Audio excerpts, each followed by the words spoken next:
Hey guys, Sean here from the China Culture Corner. Today I wanted to talk about the fact that more and more foreign professionals, and not just simply from Western countries but from other countries, but the fact that these foreign professionals more and more are working within Chinese organizations in China and in overseas offices. And the problems that can come from that being in terms of non-Chinese talent having a harder time fitting in, and this of course leading to lack of career development and higher turnover rates. So today I want to talk about a term, playing politics, which I think is slightly misunderstood, but also very necessary for people wanting to fit into a foreign work environment and be effective in that environment. All right, let's get into it.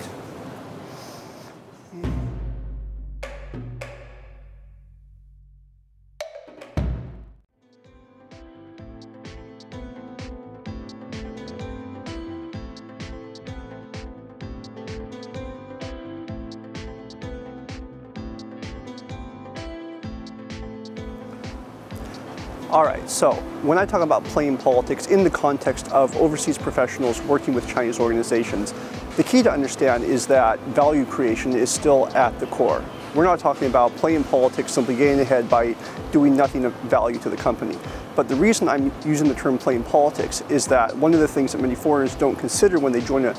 Chinese organization, or even an organization that is from a foreign culture that's not China, but they don't understand that value creation does not happen in a vacuum. They don't consider enough that it doesn't matter if they have the right experience or if they have the right idea. There are multiple layers of different stakeholders within an organization, even a smaller organization. And if you don't take the time to build acceptance, build relationships, and help people understand why your way is the right way or a better way, it can be very hard to win support for those initiatives. So therefore, it's very important to take the next step to build value as well as to build relationships to support that value being created. And so it can be difficult in a foreign culture, especially in a foreign language, but I have a few key initial steps for people to think about if they're thinking about joining a foreign or Chinese organization, for how they can play politics while also creating value, which I think is still the key important thing you need to do.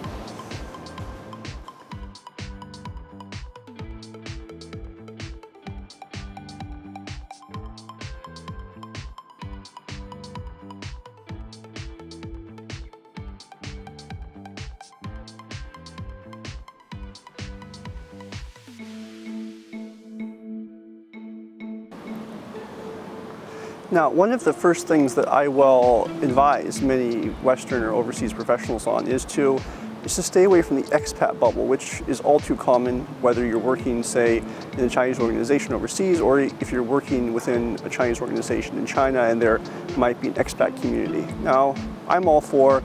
having friends from many different cultures and backgrounds, and I am certainly one to like to have a quick drink or a bite to eat with friends from overseas countries. But the problem is if you insulate yourself in a bubble, as many expats in China tend to do, oftentimes because of language capabilities or other reasons, it really creates a very narrow mindset, and it makes it very hard to adapt and work within a Chinese organization. So be an expat, fine, but make sure that you're surrounding yourselves with many different mindsets and ideas, especially making sure you're being in line with the Chinese mindset, making sure you have Chinese contacts that you keep in touch with. Otherwise, it may be very hard for you to function effectively within a Chinese organization, especially if it's your first time living or working a long time in China.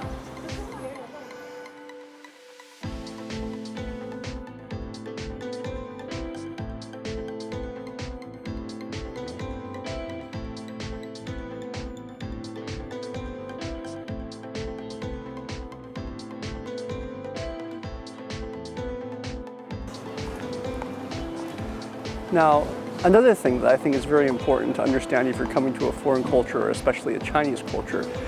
in terms of the organization you work at, is you have to be able to accept that even if you're the expert coming on board to tell them how to do things the right way, there is no right way. There can be objectives, there be goals that need to be achieved, but I have seen way too many foreigners come into Chinese organizations and all too often saying that this is the right way or my way is the right way, you have to listen to what I have to say. That is a surefire recipe for disaster. The key to understand, I think, is Your job is to use the right way experience to then apply that to a Chinese organization to find the best way to combine your approach with the Chinese organization's approach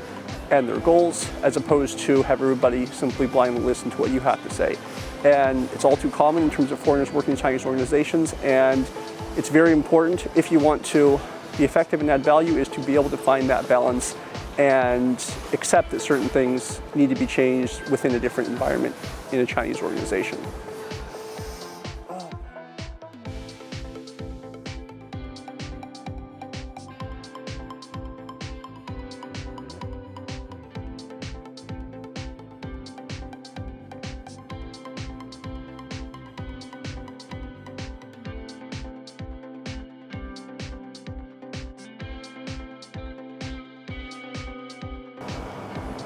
Now, the third thing I would heavily recommend is that once you have an idea, once you even have an alignment with your own team and your own, say, boss or superior,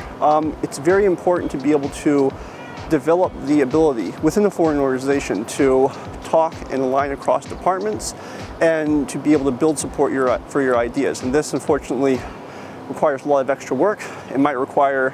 building relationships, such as in some parts of China going for after-work drinks, maybe having lunches almost entirely in the Chinese language, relying on your team members to help you translate if you don't speak Chinese. But this is something that is incredibly important, and it's something that most Westerners I see come to China, most foreigners I see that come to China, have difficulty with. And if you really want to be able to develop long-term within a Chinese organization, you have to be able to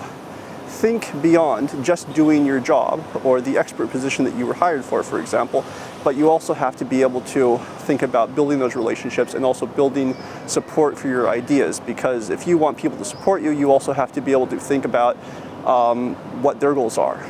how your ideas might be able to help and support the projects they're trying to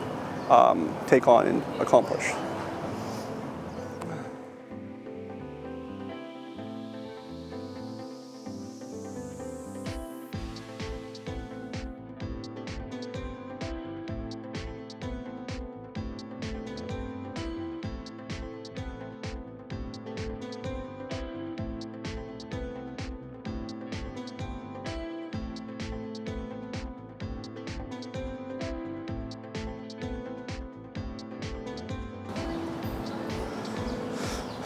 Now, another thing I found to be valuable working inside Chinese organizations is that if you want to be able to build relationships, if you want to be able to gain acceptance internally, even if you are employed as the quote-unquote foreign expert, it can be useful to try and better understand the company's culture and to express your ideas, your suggestions, even your internal initiatives using that language. There are many similarities at the core of how Chinese organizations and other organizations operate, the goals they want to achieve, the values they find to be important. But the language they often use to express those ideas can be very different, and there are certain things that Chinese companies use. For example, self-criticism in order to find ways to improve your self-development, which is very much rooted at the cultural level, in terms of decades and decades of history. I won't go into too much detail on that during this video, but the main thing is that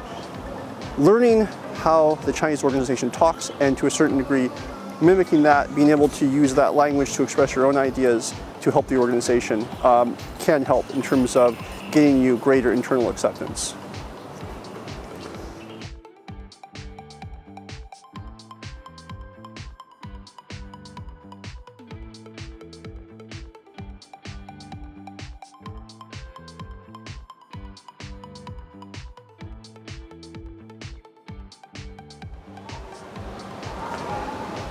Alright guys, that's it for today's video. Thanks for tuning in.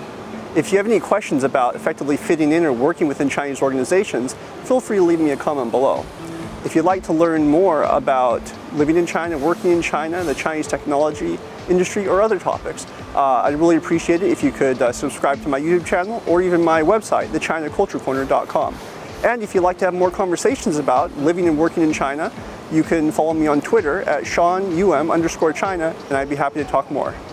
All right, thanks again for tuning in, and I'll see you guys next time.